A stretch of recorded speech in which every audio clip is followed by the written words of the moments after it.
Bienvenue dans cette vidéo. Aujourd'hui, on va regarder comment créer ce système de navigation. J'ai les ventes au niveau annuel, mais je peux cliquer sur trimestre et je vais avoir les ventes pour les différents trimestres. Je peux même choisir d'avoir moins d'années qui s'affichent. Puis ensuite, je peux aller sur un niveau mensuel, par exemple. Et là, je vais avoir le détail des ventes. Et pour ça, je vais vous montrer une petite astuce qui combine plusieurs techniques dans Power BI. Comme d'habitude, vous pouvez récupérer le fichier de démo juste en dessous de la vidéo. Allez, sans plus attendre, on passe à l'explication en vidéo. Premièrement, il faut qu'on discute du concept de hiérarchie dans Power BI. Là, on peut voir qu'on a un visuel, un graphique standard, qui nous affiche les ventes par année. Et si vous passez le curseur au-dessus du graphique, vous allez voir en haut à droite, il y a des flèches qui apparaissent. Et ce qui nous intéresse, c'est celle-ci, cette flèche ici. Si on clique dessus, eh bien, on va avoir désormais les ventes au niveau trimestriel. Et on peut voir en bas, on a bien toutes les années qui se répètent, mais on a aussi tous les trimestres qui y apparaissent. On voit qu'on en a un certain nombre.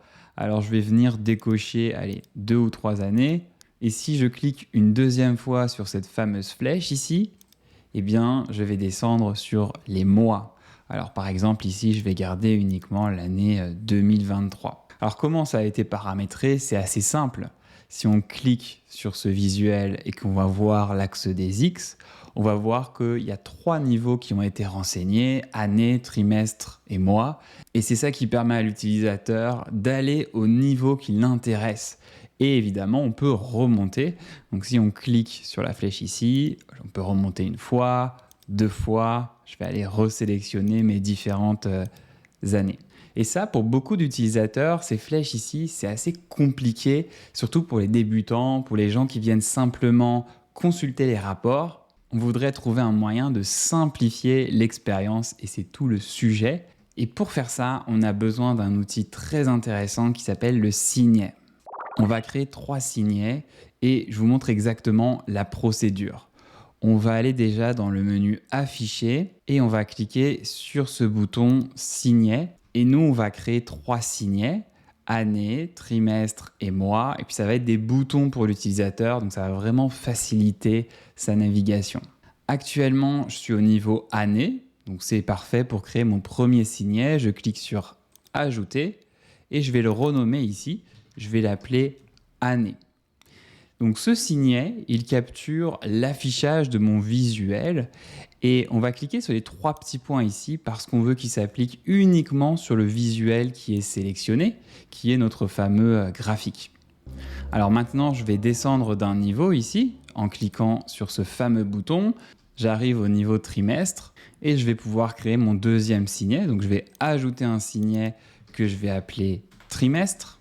Je vais appliquer uniquement sur les visuels, sur le visuel sélectionné en ce moment. Et on descend encore d'un niveau, on va aller au niveau mensuel pour créer un nouveau signet qu'on va appeler mensuel. Et ici également, on va cliquer sur les 3 petits points et on va l'appliquer uniquement au visuel sélectionné. On va ajouter les boutons pour l'utilisateur dans un tout petit instant, mais on peut déjà tester. Donc si je clique sur le signet année, je remonte bien au niveau année. Je descends au niveau trimestre, etc. Donc les signets sont fonctionnels et je vais pouvoir fermer ce menu. Pour mon utilisateur, je veux juste qu'il ait un bouton, que ce soit le plus simple possible pour lui. Et là, on a une fonctionnalité géniale qui s'appelle le navigateur de signets. On va aller dans Insérer. Ensuite, on va cliquer sur Bouton. Et tout en bas, on a Navigateur. Et on va sélectionner le navigateur de signets. Et vous allez voir que automatiquement, ça vous crée ces 3 boutons. Vous allez évidemment pouvoir les déplacer et on peut déjà les tester. Alors nous, comme on est dans l'application de création Power BI, on doit maintenir CTRL pour pouvoir cliquer sur l'un des boutons et tester le fonctionnement. Évidemment, pour l'utilisateur, il pourra cliquer comme sur un bouton normal. Ce navigateur de signets, il est prêt, il est fonctionnel. On va juste le formater un tout petit peu.